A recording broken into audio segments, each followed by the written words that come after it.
Okay, talking about week 2 of the private women's group mentorship on woman wisdom.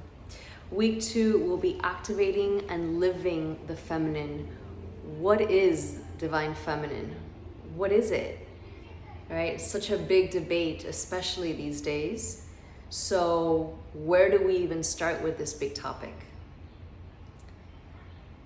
Honoring your feminine.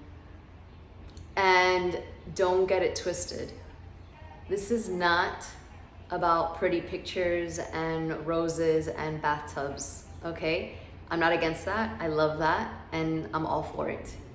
And there's so much more beyond that. Like the true power of the feminine is so much deeper. That's a big thing we'll be talking about. The distortion of what the feminine has been, what it truly is, and then how to actually honor that.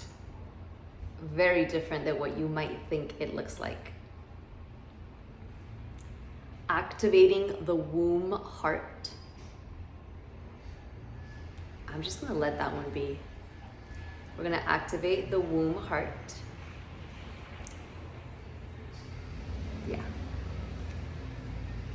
And embracing all stages of womanhood, of being a woman. This is a big one. This is a big one that I see in a lot of women.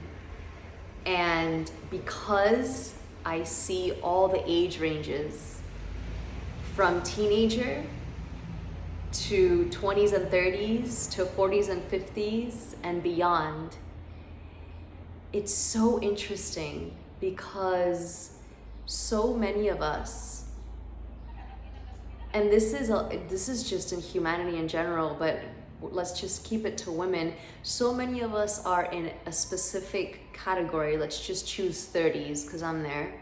And yet mentally, that's not where we are. Spiritually, that's not where we are. Emotionally, that's not where we are. And you could have been stuck in an earlier phase, or you could be already looking to skip to the next phase and not fully be in your own phase. And so what happens when you don't honor those stages? And the biggest thing that I see is women getting stuck in one stage. Again, this goes for, these are like life principles, right? This is just humanity in general. When we get stuck in like one portion of our lives, and in our mind, we're still there. Like we're that 40-year-old that's still living in those college years. But what happens when you're a woman and you're trying or focusing on activating the power of your womb and bringing forth new creatrix codes? It's a big clash. So embracing every stage, how do you do that? Where do you start, and why even bother? It's so powerful because every stage has so much wisdom. It has so many gifts.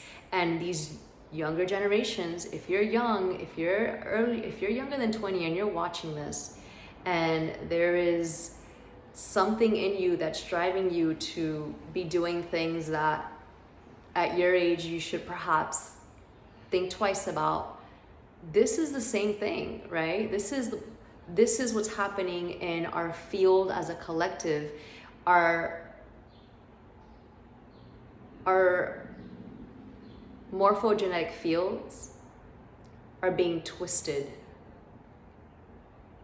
They're being played with. And the wisdom comes in seeing it, in correcting it, and standing in your own truth, and seeing the beauty and the power of that. So we'll be talking a lot about that because there are so many mothers with daughters. And how do you navigate that? How do you navigate those mothers that are now no longer mothers? They're grandmothers, or their children have moved out of the house. There's so many stages that we as a collective are not necessarily honoring. So we're going to be talking about that and how it's all related to the magnificent power and the wisdom of the womb. So that's week 2. Recap: activating and living the feminine, honoring your feminine. I'm looking at the syllabus. Activating the womb heart, and honoring all the feminine stages. Week 2. If you're interested, message me. 9 weeks, group live mentorship.